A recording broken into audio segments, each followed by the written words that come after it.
We're going to give you folks the follow-up video on the Tahoe, or the Yukon. I don't know what this thing is. The Yukon, I believe it was, with the failed vacuum pump. Now, here is the new vacuum pump installed. So I'm up underneath the vehicle. Come up under, skid plates off. You can see the vacuum pump. Like I mentioned, that does have a stretch fit belt. And I did not record it because these are easy to do, but difficult to record just given where they're at. Give you the kind of the quick rundown on it here. If you're doing one, all I do is unplug the crank sensor connector here on the front of the engine. Move some light so we can see. We've got a couple little push Christmas trees that go in this front wiring harness. That comes around and also attaches up here on that side to the side of the vacuum pump. I pull that off, and then there's one Christmas tree fastener right up here. I take that one off. So kind of loosen up this harness so you can move that out of the way. Once that's out of the way, you can slip your belt off, use whatever method you would like to pull the belt on and off, reuse it if you like. Once that's off, you know, just well, I guess prior to putting the vehicle up in the air, you know, I unhook the plastic tube that goes to the booster, get that off, and then that's pretty much it. Then there's 4 bolts that hold it on. Now, 2 of the bolts are difficult to get to because the steering shaft is in the way. And when I do these, I take the steering shaft off because it takes about 5 minutes to get it out of your way and frees up a ton of room. After that, you just pop it off. So like I say, 4 bolts. You can see these are the 2 bolts that you'll see from the front side. These 2 from the back side are the ones that the steering shaft hides. And that's all this little guy looks like when you take it off. Now, they did change the design of it significantly, I would say. So where these reeds are, I'll bring a picture up on the screen of the new versus the old, but you can see how they changed the oil deflector here.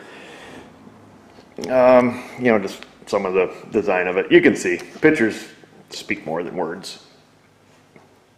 So put the skid plate back on it, back to outside the shop here. Now we're going to take and look at the same data we looked at before so we can see, perhaps, yeah, 15 Yukon, how quickly it builds vacuum. Or doesn't build vacuum, one or the other. We were in electronic brake control. See, this is with distance sensor and all that business.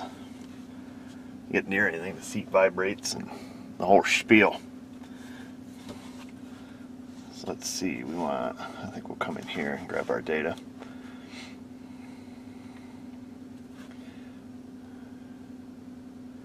We want brake pressure and brake booster, vacuum sensor.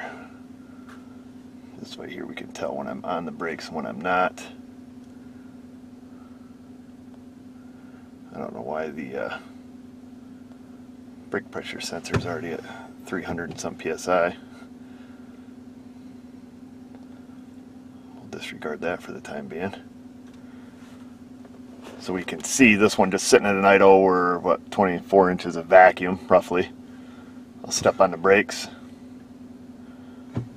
let off the brakes, and you can see this one builds up a whole lot quicker than our other one does. Plus, I think our other one was stopping about -10 PSI. I think that was the highest it would achieve after. We can see this one here quickly builds up vacuum. Our foot steady on the brake, let off it, step on it again. I think before we were dropping to about 3 PSI or -3, and that's where your brake pedal starts to get hard. But this one, even at an idle, has a pretty quick recovery. Give it some throttle there.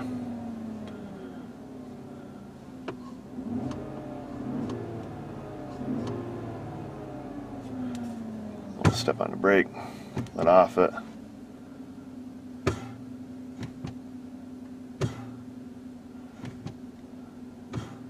So even after several pedal pumps, it still recovers pretty quickly.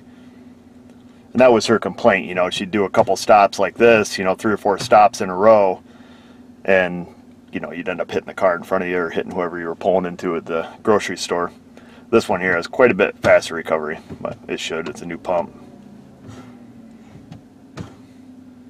So anyhow, for what it's worth, I want to do a follow-up with you. I would love to be able to record a job like this trying to record it by myself is next to impossible, to set the camera up where you see more than simply just the back of my hand.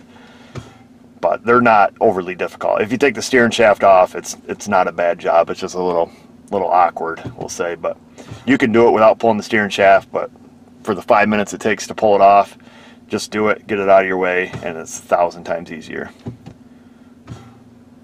So there we go. She should be happy now. Like I said, once you hit that -3 psi, that's when the pedal gets hard, or starts to get hard. And you can see that we recover pretty quick. So, all right, gonna call it good. Ship it.